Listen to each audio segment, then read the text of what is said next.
Bonjour et bienvenue sur votre chaîne Comprendre la science. Aujourd'hui, on va parler des algorithmes. Wow. Mais c'est quoi un algorithme? C'est simple. Un algorithme, c'est comme une recette de cuisine. C'est une suite d'étapes à réaliser dans un certain ordre pour atteindre un objectif. Par exemple, les crêpes. Pour faire de bonnes crêpes, tu dois d'abord mélanger les œufs et la farine, puis ajouter le lait petit à petit. Tu dois ensuite faire reposer la pâte. Et quand c'est fait, tu peux commencer à les cuire. Si tu inverses les étapes, c'est la catastrophe.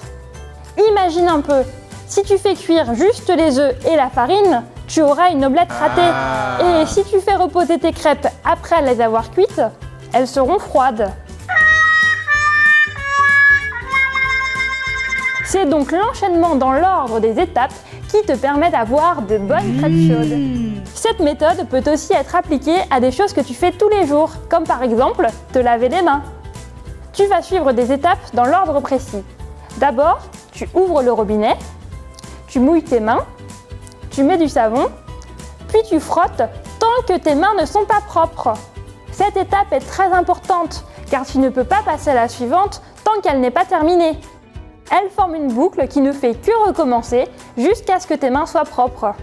Puis tu rinces tes mains, tu fermes le robinet et tu les sèches. Les algorithmes sont aussi utiles le matin lorsque tu es en retard à l'école. Tu dois prendre le chemin le plus rapide possible pour aller de ta maison jusqu'à l'école. S'il n'y a que 2 chemins, c'est facile. Il te suffit de calculer la distance entre le départ et l'arrivée pour les 2 chemins et de choisir le plus court. Mais imagine qu'il n'y ait non pas 2, mais 20 chemins. Si tu dois tout calculer à la main, c'est super long. Il y a donc des algorithmes dans les téléphones qui font ça beaucoup plus rapidement que toi. Ce sont eux qui te permettent de trouver le chemin le plus rapide possible quand tu pars en vacances avec tes parents dans la voiture, grâce à la géolocalisation. On retrouve des algorithmes comme ça partout, dans les jeux vidéo, dans les voitures autonomes et même dans ta machine à laver. C'est vraiment un outil formidable qui te permet de réaliser des choses passionnantes et utiles. Dans le livre Verdi et les secrets d'Internet, le petit chat Verdi est coincé dans le monde virtuel du web. Si tu as bien été attentif, tu auras remarqué que des chats étaient cachés un peu partout dans cette vidéo. Poste le nombre de chats que tu as vus en commentaire et tu auras peut-être une chance de gagner le livre. Et tu sais quoi?